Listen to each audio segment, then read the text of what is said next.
This is Dr.RED Panda. What was Cleopatra really like in real life?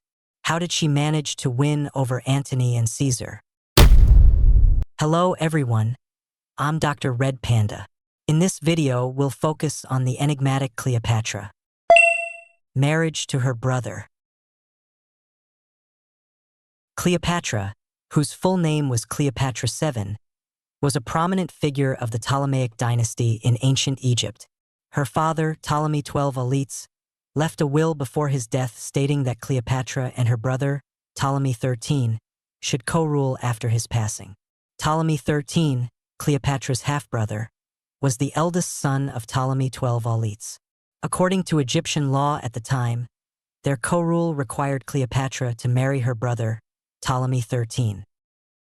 However, Cleopatra, known for her intelligence and beauty, was also very ambitious. She did not want to share power with her brother and aimed to rule alone. Their relationship was strained, and they viewed each other as enemies due to their opposing factions and power struggles. In 48 BC, Cleopatra was expelled from Egypt. She gathered an army on the border of Syria and Egypt, preparing to attack. At that time, Ptolemy XII Elites was still alive and couldn't bear to see his son and daughter fighting so fiercely.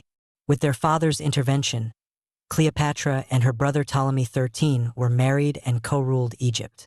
For Ptolemy XIII, however, Cleopatra was a significant obstacle to his power, and he was eager to eliminate her as quickly as possible. Hiding in a rug to win over Caesar.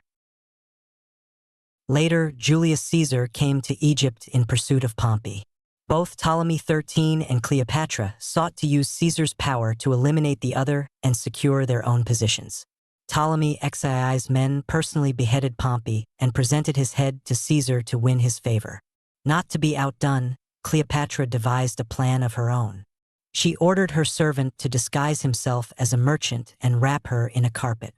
Seeking an audience with Caesar under the pretense of conducting business, the servant unfurled the carpet to reveal the stunning and provocatively dressed Cleopatra. Caesar was immediately captivated by her beauty and charm. Using her looks and wit, Cleopatra won Caesar's favor, and he agreed to help her reclaim power. Seeing that Cleopatra had secured Caesar's powerful support, Ptolemy XIII was enraged. In his fury, he joined a rebellion in Alexandria against Caesar. However, the rebellion was crushed in the Battle of Alexandria, and Ptolemy XIII perished while fleeing. Caesar helped Cleopatra regain control of Egypt. Although he could have annexed Egypt into the Roman Empire, Caesar chose not to and instead made Cleopatra the de facto ruler of Egypt. Following these events, Cleopatra and Caesar lived happily together, even having a son. Caesar adored Cleopatra, showing her great respect in public. He built a temple for her in honor of Venus Genetrix, the ancestral goddess of his Julian clan, and placed a statue of Cleopatra beside the goddess. Cleopatra became the envy of Roman women, holding immense power and being deeply cherished by Caesar. It seemed she was on the verge of becoming the mistress of Rome.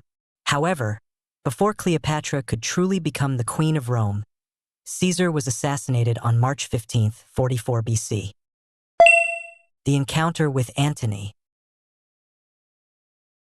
Antony, one of Caesar's commanders, joined forces with Caesar's adopted son, Octavian, to avenge Caesar's death. They not only killed the assassins but also eliminated some political rivals in the process. This led to the formation of the Second Triumvirate. Lepidus governed the western provinces, Octavian ruled Italy, and Antony was assigned to the east to fight against Parthia. To solidify their alliance, Octavian married his sister to Antony, making Antony his brother-in-law. Despite their alliance, there was significant distrust between Octavian and Antony. Antony, needing funds for his military campaigns, turned to Cleopatra for support. Cleopatra, having lost Caesar, also needed a powerful ally. Their partnership quickly turned romantic. Legend has it that Cleopatra first met Antony while she was aboard a luxurious yacht, dressed as the goddess of love. Her stunning appearance and graceful manner utterly captivated Antony. Cleopatra eventually became Antony's mistress, and they had 3 children together. With Cleopatra's financial backing, Antony successfully conquered Armenia. Emboldened by this victory, Antony distributed the territories he controlled to his children with Cleopatra and declared that Cleopatra's son by Caesar was the true heir of Rome, dismissing Octavian as a mere usurper. Meanwhile, Octavian had already dealt with Lepidus, making himself the sole ruler of the Italian peninsula. Antony's decision to give Roman territories to Cleopatra's children was a step too far. Octavian, Caesar's rightful heir, saw this as a direct threat. Moreover, Antony's affair with Octavian's sister and his ambitions to usurp Octavian intensified the conflict. Octavian launched a propaganda campaign in Rome, portraying Antony as a lecherous drunkard conspiring with a foreign queen against Rome.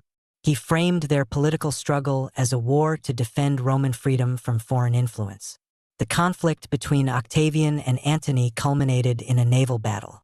Antony, defeated, committed suicide, leading to the fall of the Ptolemaic dynasty and Egypt becoming a Roman province. The death of Cleopatra. Octavian ordered Cleopatra to be imprisoned, intending to capture her alive and bring her back to Rome to publicly punish her, appeasing the angry Romans. Realizing that her end was near, Cleopatra attempted to seduce Octavian, but to no avail. She then contemplated suicide. A legend surrounds the details of Cleopatra's suicide. Under strict guard, she devised a plan with her loyal maid. The maid smuggled a venomous snake into Cleopatra's chamber, hidden in a basket of fruit. Cleopatra placed the snake on her body and was fatally bitten. How beautiful was Cleopatra? In the 1963 film of the same name, Cleopatra, played by Elizabeth Taylor, captivated audiences with her stunning beauty and charisma, solidifying the image of Cleopatra as a legendary beauty. Writers like Shakespeare have also depicted Cleopatra as a highly seductive femme fatale. However, the true appearance of Cleopatra remains unknown. We can find some clues in a few artifacts, although they are extremely rare. For example, there is a marble statue of Cleopatra from the 1st century BCE. It depicts a rather ordinary-looking woman with a straight but hooked nose, a somewhat round face, and a slightly fleshy chin, which blurs the jawline. Her hair is simply styled, and she wears no necklaces, earrings, or other jewelry. Although the overall look is quite soft, it doesn't quite match the image of the famed Cleopatra.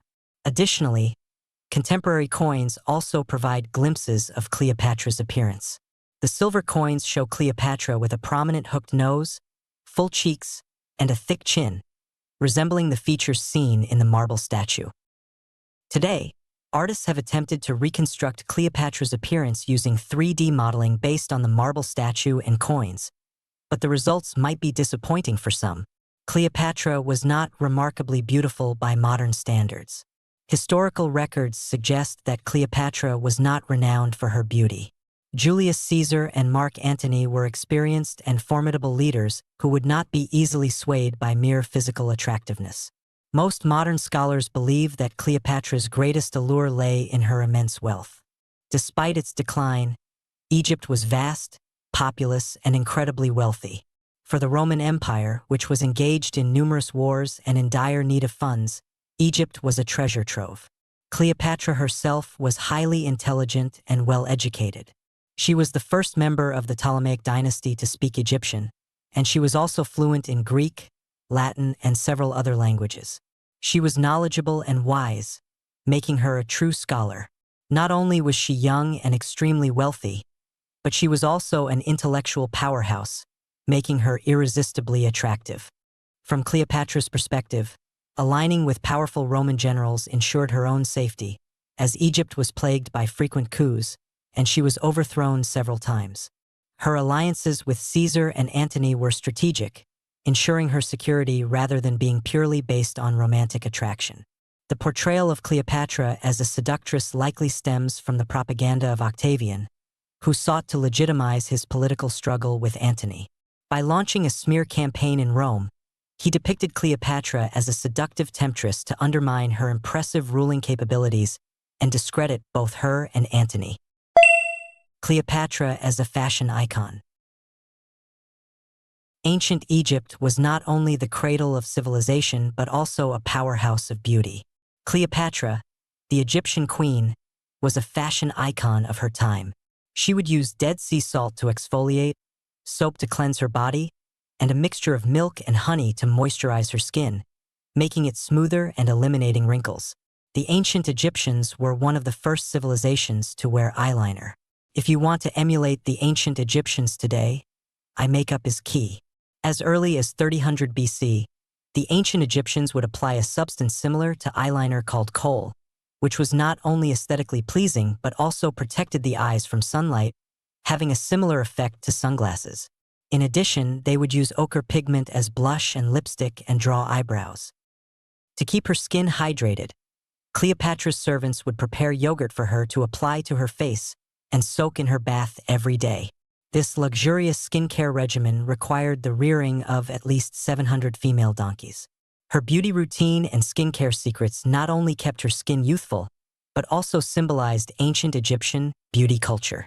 Regardless of whether Cleopatra's beauty was outstanding or breathtaking, she has become synonymous with beauty in our minds.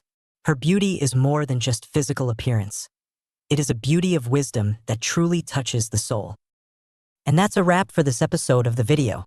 I'm DR.RED Panda. If any of you have your own perspectives or if you think there are any errors in the video, feel free to leave a comment in the discussion section. If you found this video helpful, don't forget to subscribe and give it a thumbs up. Until next time, take care.